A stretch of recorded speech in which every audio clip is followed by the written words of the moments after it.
सोनाली व्हरांड्यातून आत आली. स्वयंपाकघरातच अजून आई, बाबा, मामा काहीतरी बोलत बसले होते. क्षणभरच तिला वाटलं आपणही आत जावं, पण लगेच तिने पाय आखडता घेतला. पुन्हा काहीतरी प्रश्नोत्तरं व्हायची, नको तो विषय निघायचा. उद्या सांगतो बाबा म्हणालेत ना, मग तोपर्यंत थांबलेलंच बरं. ती जिन्यावरून वर आली. एक गोष्ट मात्र खरी होती.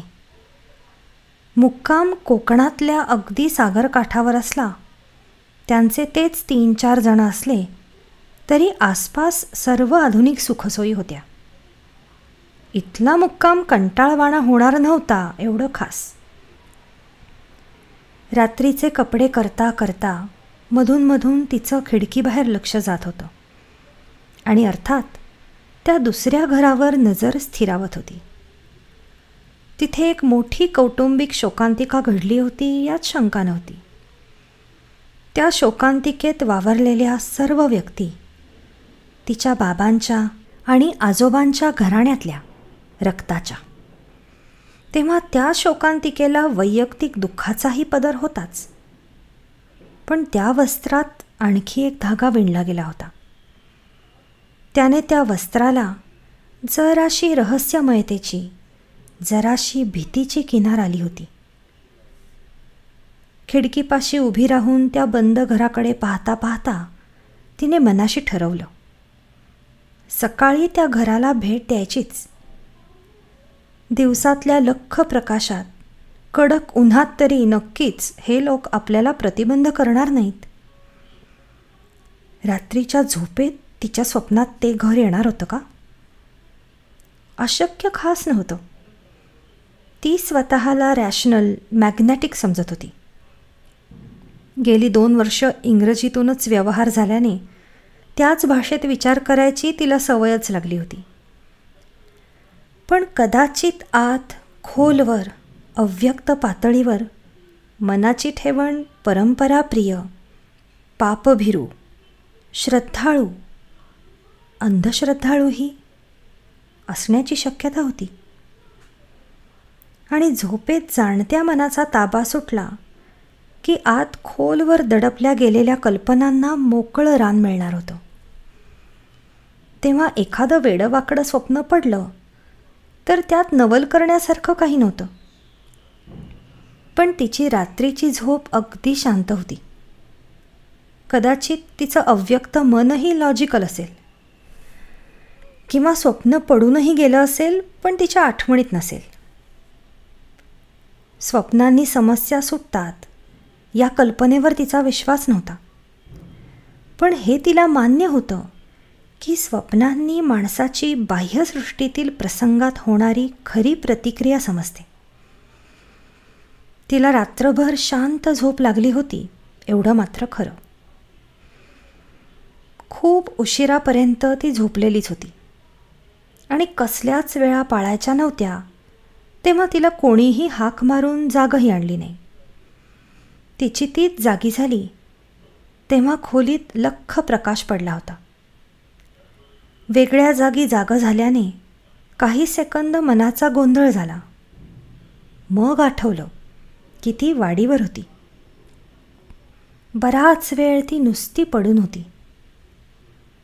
आदल्या दिवशी बऱ्याच घटना घडल्या होत्या, काही अपेक्षित, काही अनपेक्षित. उदाहरणार्थ त्या दुसऱ्या घराची ती चमत्कारिक हकीकत. आता ती खाली जाणार होती. चहा वगैरे झाला की सरळ घराबाहेर पडणार होती. आणि हो, नुसती नाही, बरोबर कपडे, टॉवेल आणि कॅमेरा घेऊनच. कोणी हटकलंच तर सांगणार होती, समुद्रावर स्नानासाठी जात आहे. काल रात्रीच्या विषयावर ती कोणाशीही काहीही बोलणार नव्हती.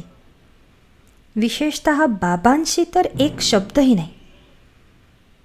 खाली स्वयंपाकघरात फक्त रखमाच होती. सोनाली तोंड धुवून स्वयंपाकघरात आली तोपर्यंत रखमाने चहाचा कप टेबलावर ठेवला होता. अजून कोणी उठलं नाही? सोनालीने विचारलं. इथे सगळं आरामात चालतं, रखमा म्हणाली. सोनाली प्रथमच तिचा आवाज ऐकत होती. आवाजात जराशी खरखर होती, वयाने आलेली. चहाचा कप तोंडाला लावून तिने एक घोट घेतला. चहा छान झालाय हं, पण रखमा, इथे दूध कुठून येतं?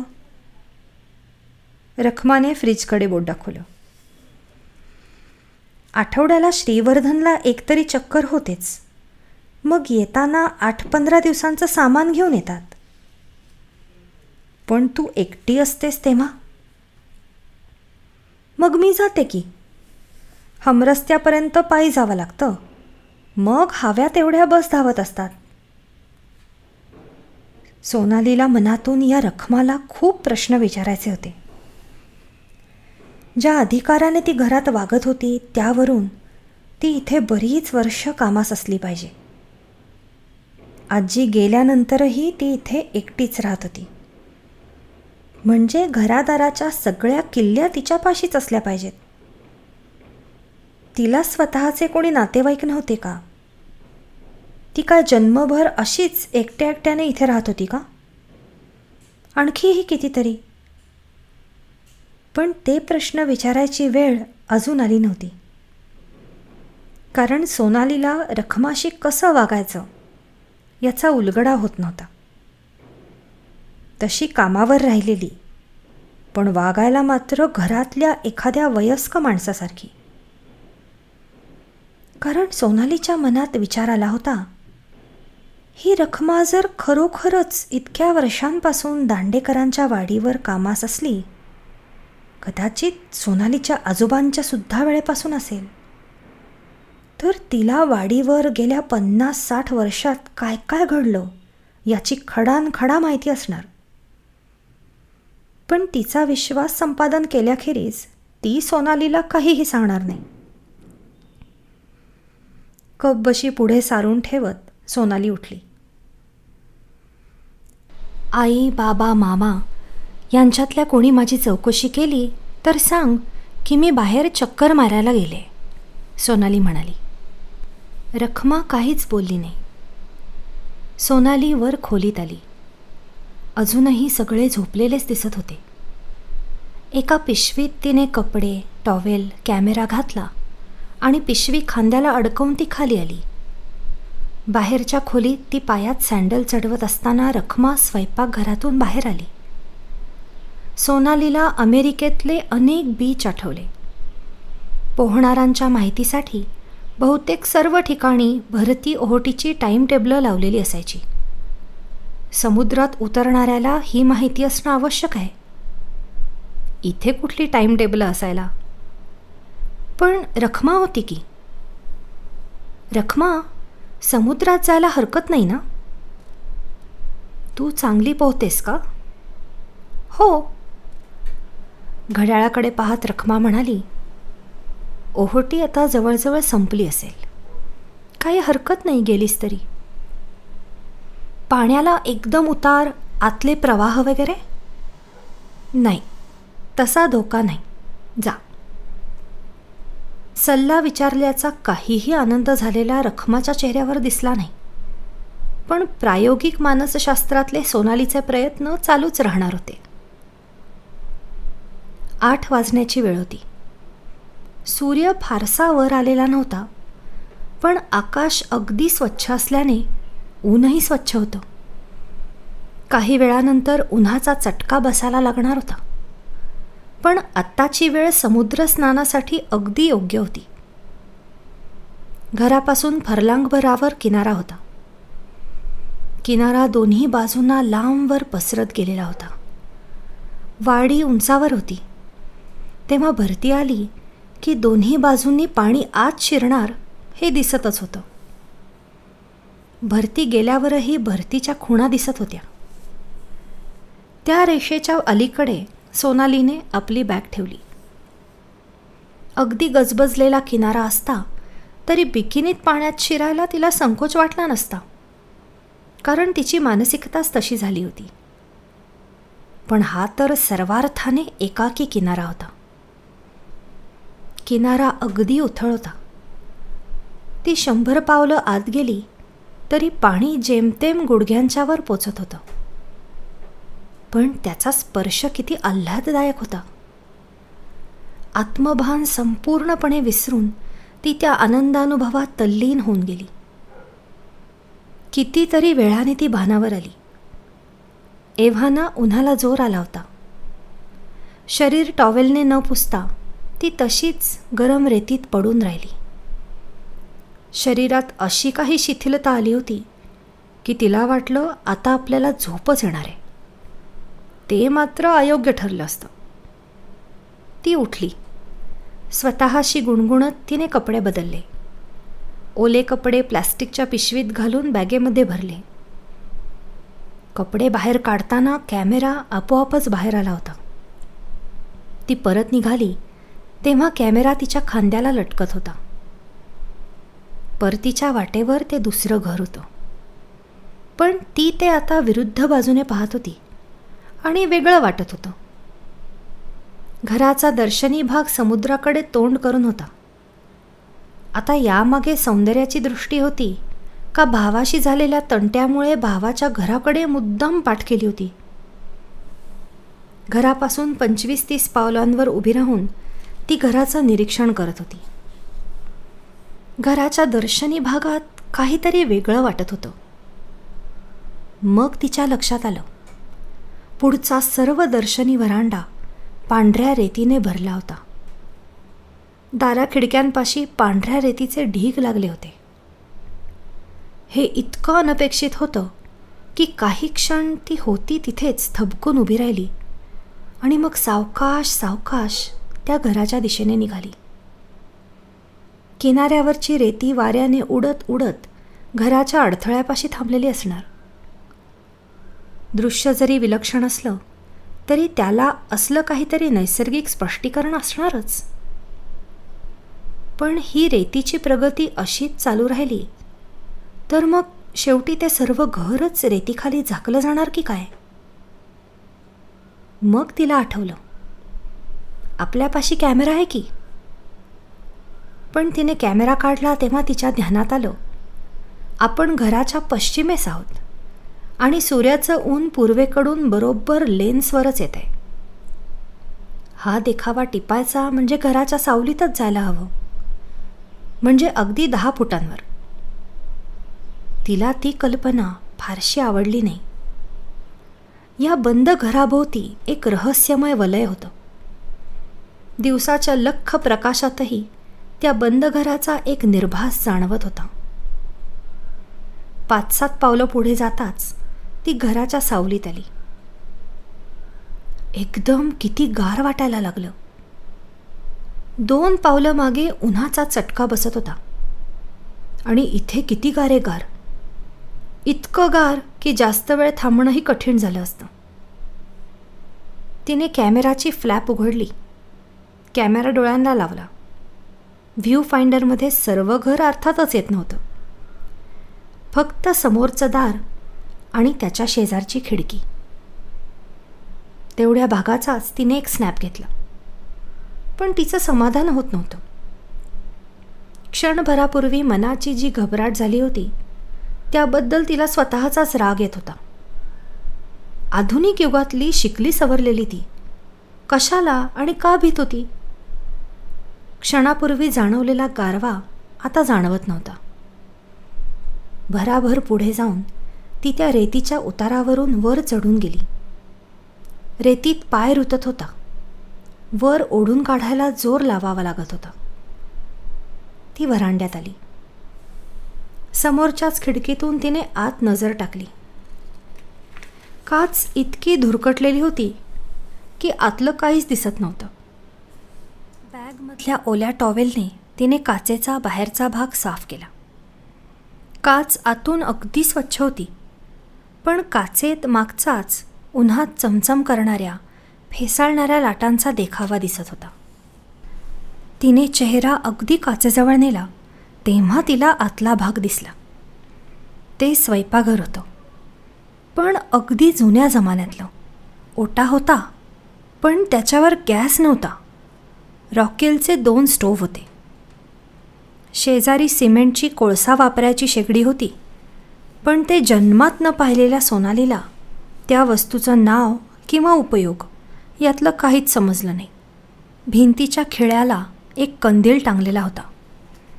ओट्यामागच्या भिंतीत खण होते आणि त्यांच्यात तांब्या पितळेच्या वेगवेगळ्या आकाराची भांडी मांडलेली होती. स्टेनलेस स्टीलची एकही वस्तू दिसत नव्हती.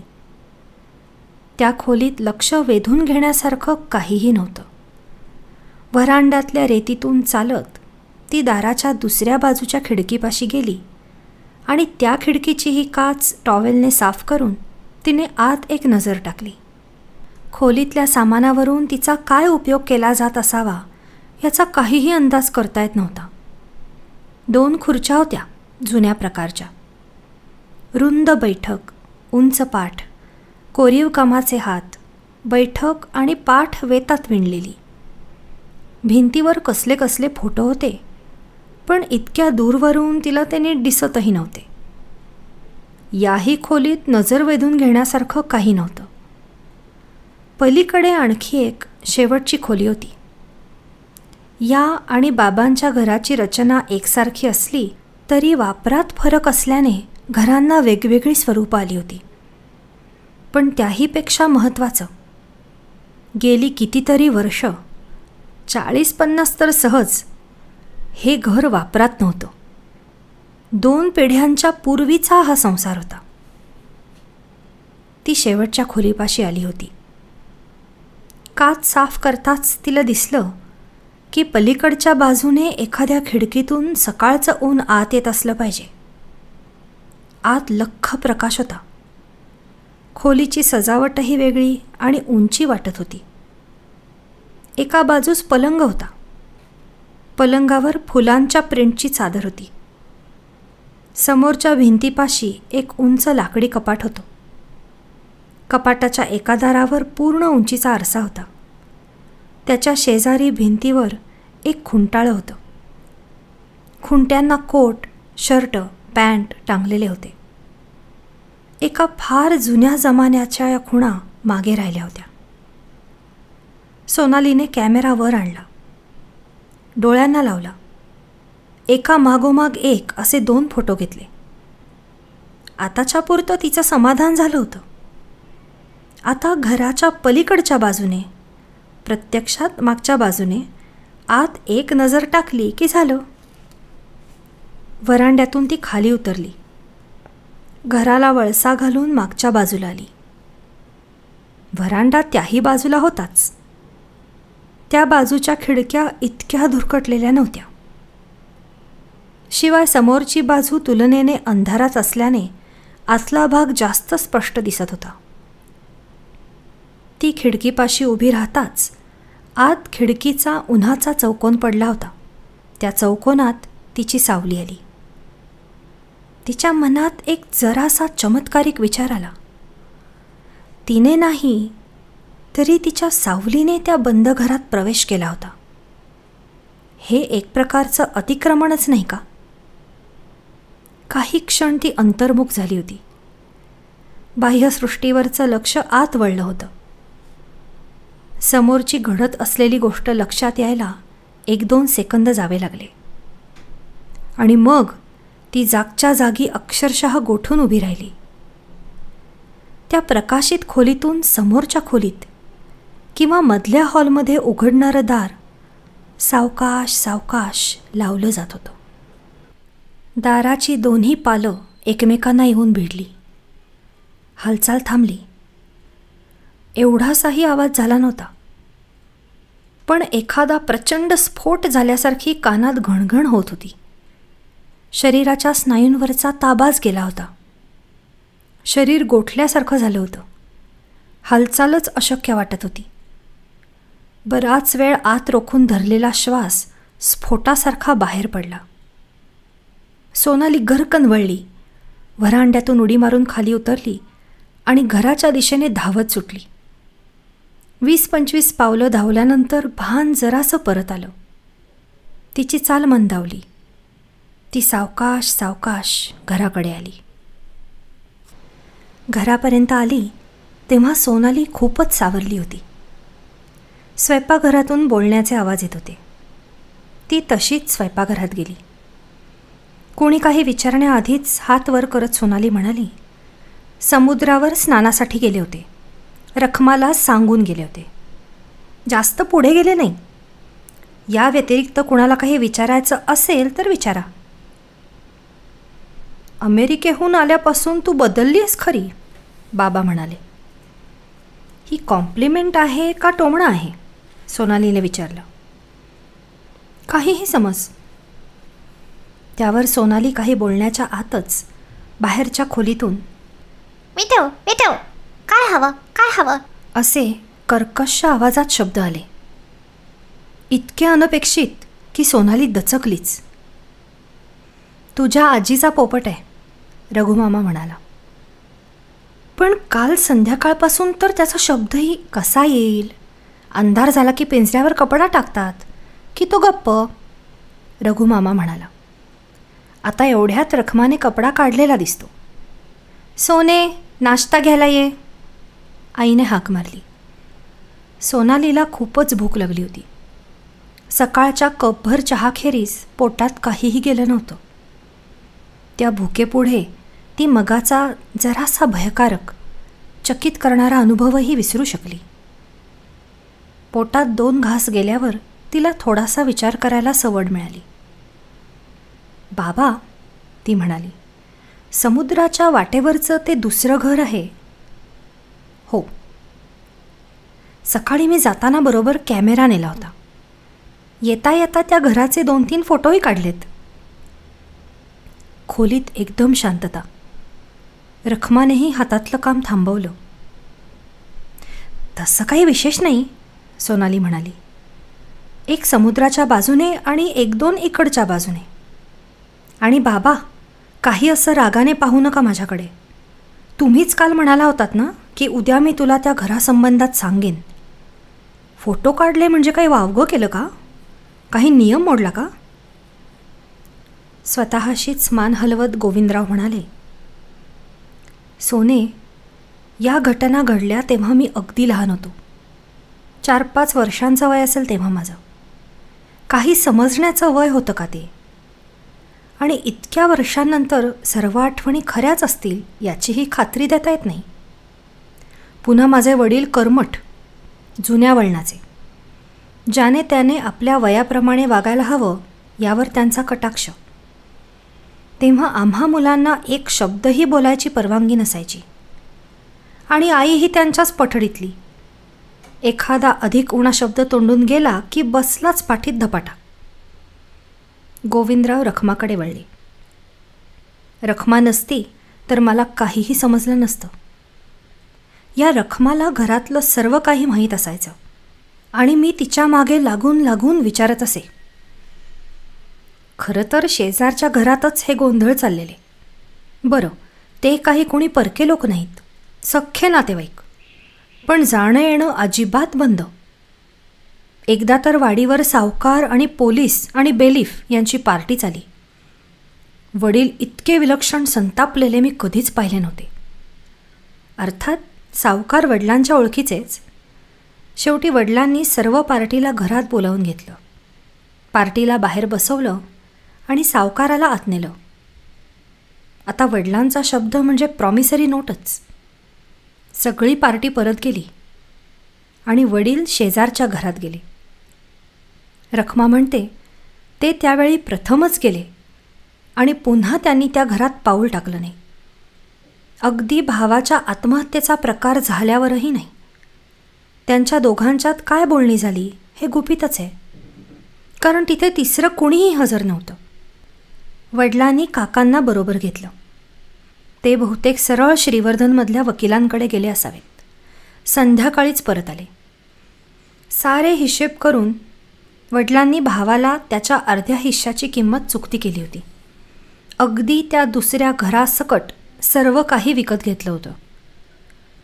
रखमा म्हणते की वडिलांनी काकांना हवे तितके दिवस, वाटलं तर जन्मभर त्या घरात राहायची परवानगी दिली होती.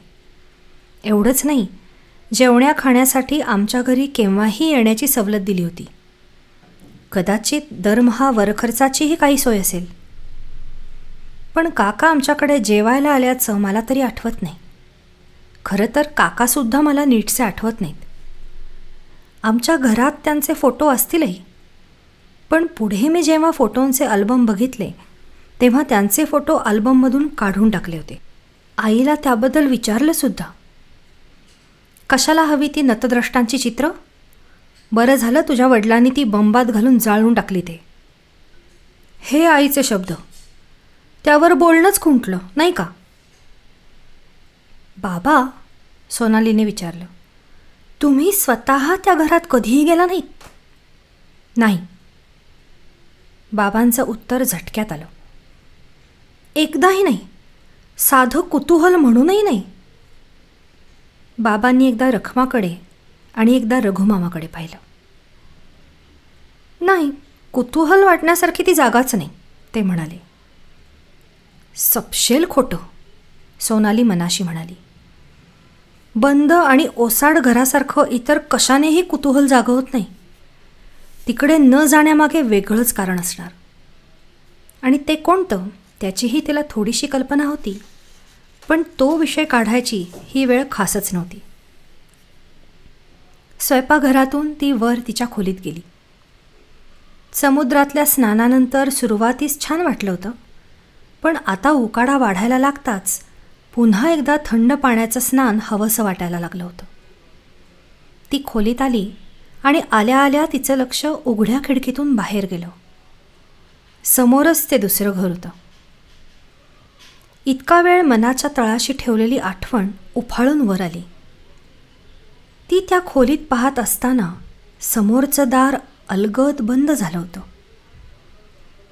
निसर्गाच्या नियमांची काहीतरी ओढाताण करून हवेतल्या तापमानाच्या बदलाने झालेली क्रिया असं काहीतरी वावदुकी स्पष्टीकरण देता आलं असतं, पण तिने त्याचा विचारही केला नाही.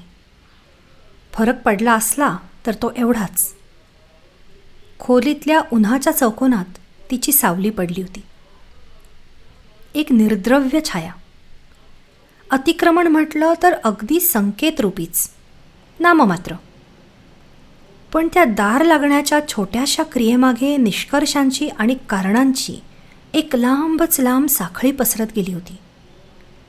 सर्वांच्या मुळाशी हिऱ्यासारखं कठीण आणि मनाला दिपवून चक्कर आणणारं एक सत्य होतं. त्या दुसऱ्या घरात कोणाचा तरी, कशाचा तरी वावर होता. एकदा ही वस्तुस्थिती मनाने मान्य केली, मग पुष्कळच गोष्टी आपापल्या स्थानी पडल्या. कारण त्या घरातला वावर ही काही अचानक घडलेली क्रिया नव्हती.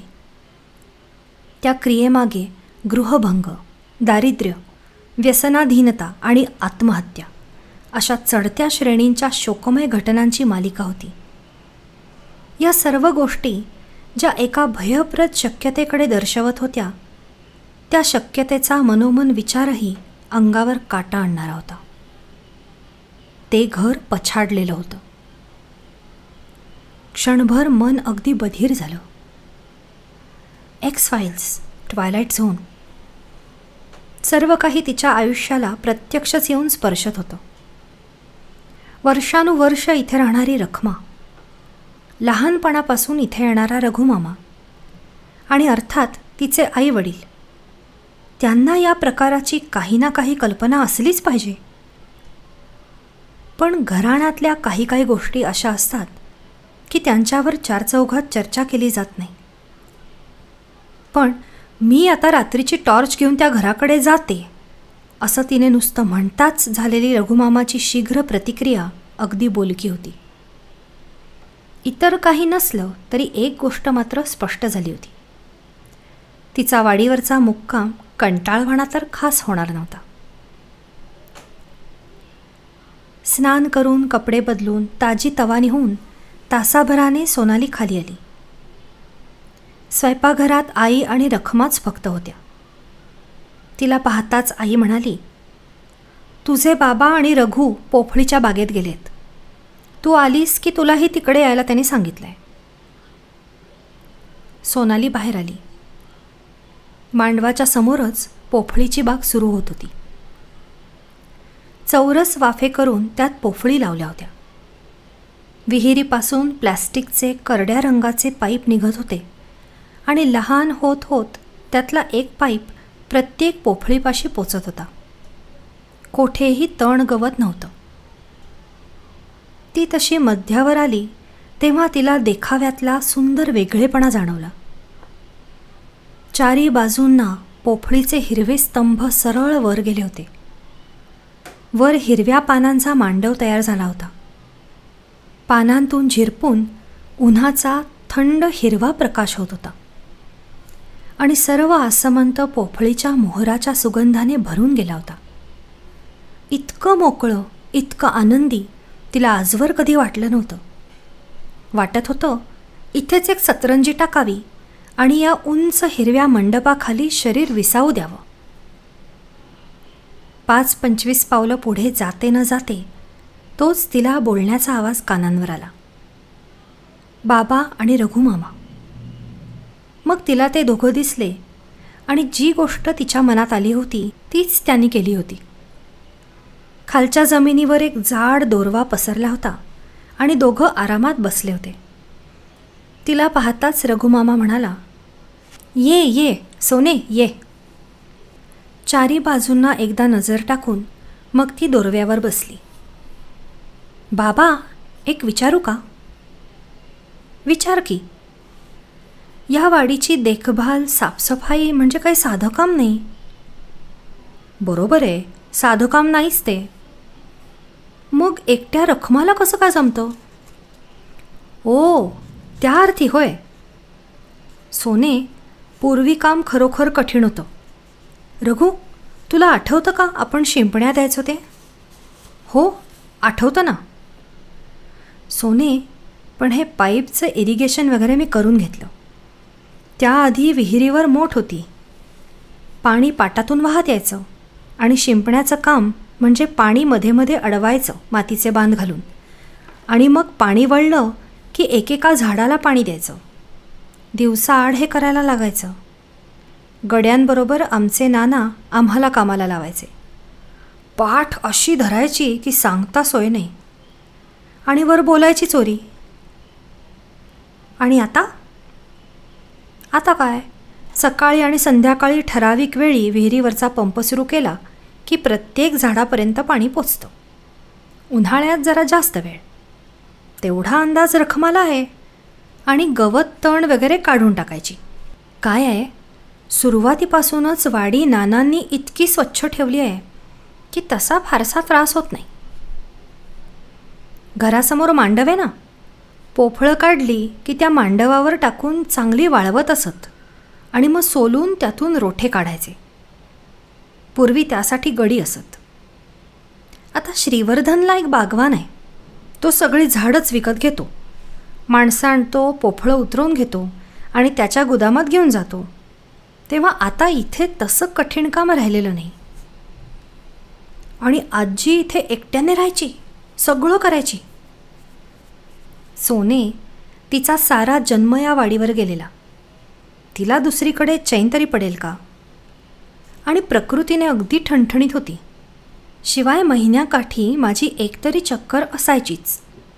तसं मी तिला अनेक वार सांगून पाहिलं, माझ्याकडे नाही तर इथे श्रीवर्धनमध्ये रघूच्या घरी राहा. या रघूचं केवढं मोठं घर आहे श्रीवर्धनात.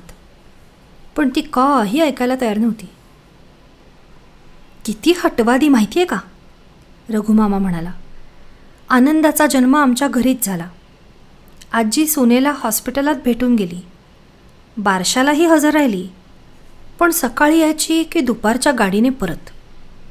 तेव्हा मला आठवतं, हा गोविंदा पहिल्यांदाच तिच्यावर रागावला. असं काय पुरून ठेवलंय वाडीत? असं काहीतरी बोलला. मला तर वाटलं आजी आता उखडणार त्याच्यावर. पण आजीने नुसतं त्याच्याकडे पाहिलं आणि मान हलवत म्हणाली, तुम्हाला काय कळणार आहे त्यातलं? त्यातनं गेल्याशिवाय कळायचं नाही. आणि देव करो आणि तुमच्यावर तशी वेळ न येऊ. मग गोविंदाने कितीही खोदून खोदून विचारलं तरी आजी त्याच्यापुढे एक शब्द बोलली नाही. बरं, गोविंदाने सांगून पाहिलं. आई, सोबतीला 4 माणसं तरी ठेव. तिथे तुम्ही दोघी एकट्या एकट्या. त्यावर आजी नुसतीच हसली आणि म्हणाली, अरे तिकडे कोण येणार आहे चोरीला. अर्थात हे खोटं होतं. साऱ्या गावाला माहीत होतं. वर्षाचं उत्पन्न सहज 60-70 हजारांच्या आसपास जात होतं. ती इथून हलेना म्हणून मग मीच इथे सगळ्या सोयी करून घेतल्या. बाबा म्हणाले. जनरेटर बसवला, सगळीकडे विजेचे दिवे घेतले, पंखे घेतले, फ्रीज आणला, बागेच्या इरिगेशनची सोय केली. दर 2-3 महिन्यांनी श्रीवर्धनहून येताना मेकॅनिक आणतो. तो सगळं चेक करतो. काही बारीक सारीक दुरुस्ती करायची असली तर करतो. पण तुला एक गंमत सांगतो, आईचा या नव्या सुखसोयींवर कधीच विश्वास बसला नाही. तुला स्वयंपाकघरातलं एक कपाट दाखवीन. त्यात 3-4 कंदील आहेत. सगळ्यात रॉकेल भरलेलं आहे. सगळ्यांच्या वाती सरळ केलेल्या आहेत. शेजारी बंद डबीत काडेपेटी आहे. आणि ही रखमाही काही कमी नाही. तिचंही त्या दिव्यांकडे लक्ष असतं. मी स्वतः पाहिलं आहे. ती दिव्यात तेल आहे की नाही, वाती नीट आहेत का नाही, काडेपेटी आहे का नाही, हे अगदी नेमाने चेक करते. तरी 5-5 सेलचे 2 मोठे टॉर्च ठेवले आहेत. मी तर घराबाहेर 4ही बाजूंना मोठमोठे दिवे लावणार होतो. पण आईचा ठाम नकार. इथे काय दिवाळी साजरी करायची आहे का सगळीकडे रोषणाई करून. आई म्हणायची, आम्हाला अंधाराची सवय आहे, काही नकोत दिवे. आणि सोने, तुला एक सांगतो, नुसते शब्द ऐकले तर एखाद्याला वाटेल ती म्हातारी हेकट होती, अडाणी होती. पण तसं अजिबात नाही. ती जे काही करायची ते अगदी प्रामाणिकपणे, प्रांजळपणे सांगायची. त्यात नसता हेका वगैरे नसायचा. मग मी मनाशी विचार केला, ही आहे तिथे, आहे तशी सुखी आहे, समाधानी आहे. तिचं मन विनाकारण मोडण्यात काय अर्थ आहे. कॅमेरा आणला असता तर बरं झालं असतं, सोनालीला वाटलं. अशा हलत्या हिरव्या प्रकाशात फोटो घेणं ही सुद्धा एक कसोटीच होती. मागून पावलांचा आवाज आला. रखमाच आली होती. जेवायची तयारी झाली आहे, चला, ती म्हणाली. 11:15 वाजले होते. पण सकाळच्या रपेटीने आणि पोहण्याच्या व्यायामाने सोनालीला सपाटून भूक लागली होती. अजून नाश्तासुद्धा जिरला नाही, रघुमामा म्हणाला. मी येते ग रखमा, मला भूक लागली आहे. सोनाली उठत म्हणाली आणि रखमा मागोमाग घराच्या दिशेने निघाली. तिला एकटीला पाहताच आई म्हणाली, हे काय, एकटीच आलीस? हे दोघं कुठे आहेत? त्या दोघांना भूक नाही. तू जेवणार आहेस का? हो. रखमा, वाढ गं हिला, आम्ही सगळे मागून बसू. सोनाली टेबलापाशी बसली. रखमाने ताट तयार करून आणून तिच्या पुढे ठेवलं. पोळी, भाजी, नारळाची चटणी, वाटीत आंब्याचा जॅम, सर्व पदार्थांना छान चव होती. छान झालंय हं सगळं, सोनाली म्हणाली. रखमा काहीच बोलली नाही. तुम्ही खूप वर्ष आहात ना इथे? हो. आणि मला तुम्ही कसलं म्हणतेस? नुसतं रखमा म्हण. आपलाही उल्लेख रखमाने एकेरी केला आहे, तिच्या ध्यानात आलं. पण त्यात नवल काय होतं? आपल्या आईला सुद्धा ही रखमा सूनबाई म्हणते. बरं, रखमा तर खूप वर्ष आहेस ना इथे? हो. सोनालीच्या लक्षात आलं, ही जेवढ्याच तेवढं बोलणारी बाई आहे. निदान आपल्याशी तरी तशी वागते. काहीही करून तिला बोलतं करायलाच हवं. इथल्या सर्व घटनांची ती एकमेव साक्षीदार होती. इथल्या घटना, हो, त्या दुसऱ्या घराचा विषय काढला की खासच हिचं तोंड उघडणार. आज सकाळी मी समुद्रावर गेले होते ना. येता येता वाटेत त्या दुसऱ्या घरापाशी थांबले होते. तिच्याकडे रखमाची पाठ होती, पण रखमा एकदम स्तब्ध झाली. त्या घराचा दर्शनी भाग समुद्राकडे तोंड करू नये. सोनाली बोलतच राहिली. मनाशी म्हटलं बघावं तरी जवळून, म्हणून व्हरांड्यात चढले. रखमा पुतळ्यासारखी स्तब्ध उभी राहिली होती. व्हरांड्यात घोट्याच्या वर जाईल इतकी रेती साचली आहे. एवढी रेती कशी काय आली कोणास ठाऊक. खिडकीतून आत पाहायचा प्रयत्न केला, पण सगळी काच धुरकटलेली, काहीच दिसेना आतलं. म्हणून टॉवेलने काच साफ केली आणि आत पाहिलं. रखमा वळली होती, तिच्याकडे पाहत होती. चेहरा जरासा चमत्कारिक झाला होता. सोनाली बोलायची थांबली. रखमा काय बोलते, काय करते ते तिला पाहायचं होतं. तिची उत्सुकता जरा ताणली जाऊ दे, काही बिघडत नाही. मग पुढे सांग ना, काय केलंस? करणार काय, जवळ कॅमेरा होता, खोल्यांच्या खिडक्यातून फोटो घेतले. किती जुनी मांडणी आहे नाही. रखमा बोलली तेव्हा तिचा आवाज एकदम खाली आला होता. दार उघडलं नाहीस ना, खिडकी उघडली नाहीस ना. रखमाचा आवाज इतका ताणलेला होता की त्या प्रश्नांनी सोनालीच्या अंगावर सरसरता काटा झाला. नाही नाही, काच पुसण्याव्यतिरिक्त मी कशाला हातही लावला नाही. तेवढं तरी शहाणपण शिल्लक होतं म्हणायचं. रखमाचा आवाज तिखट होता. आता मात्र सोनालीला खरा राग आला. रखमा, मी कालपासून पाहते, दुसऱ्या घराचा विषय काढला की सगळे असे बिचकतात, मला इशारे देतात, पण प्रत्यक्षात सांगत नाहीत. रखमा, मी आता काय लहान बाळ आहे का? सोनाली, मी तुला एवढंच सांगणार आहे, ते घर वाईट आहे. आता मला कोणतेही प्रश्न विचारू नकोस, कशाचंही उत्तर देणार नाही. फक्त पुन्हा एकदा सांगते, ते घर चांगलं नाही, वाईट आहे, फार फार वाईट आहे. सोनालीच्या ध्यानात आलं, रखमाशी वाकड्यात गेलं तर तिच्याकडून काहीच माहिती मिळणार नाही. तिचा विश्वास संपादन करायला हवा. एक गोष्ट सूर्यप्रकाशा इतकी स्पष्ट होती. दांडेकर घराण्याच्या भल्याखेरीज रखमाच्या मनात इतर काहीही नव्हतं आणि दांडेकराकडच्यांचाही रखमावर संपूर्ण विश्वास होता. नाहीतर असं सगळं घर तिच्या हाती देऊन ते परगावी राहिलेच नसते.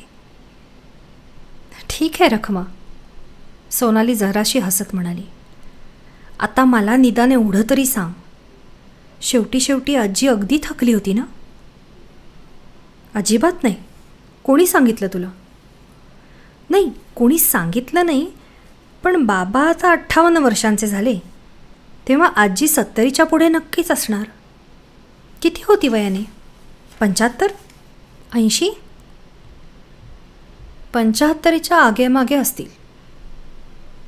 मग अशी एकट्याने आडगावीसुद्धा नाही, वनवासातच म्हण, का राहत होती? वेळ काय सांगून येते का?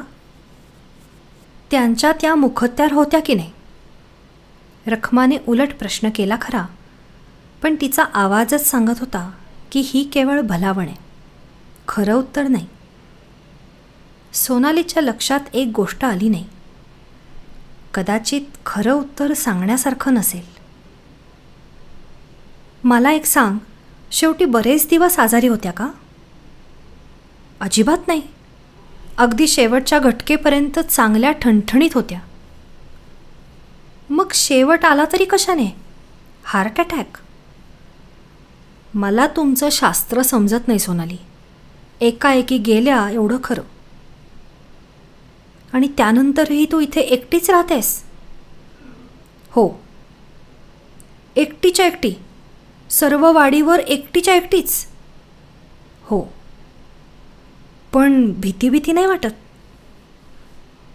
माणसाला सगळ्याची सवय होते, भीतीची सुद्धा सवय होते.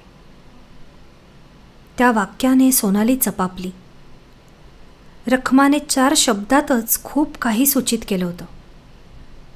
कदाचित त्या शब्दात आणखी प्रश्नांना आमंत्रणसुद्धा असेल, पण त्यांचं बोलणं तिथेच थांबलं. बाहेरून बोलण्याचे आवाज आले.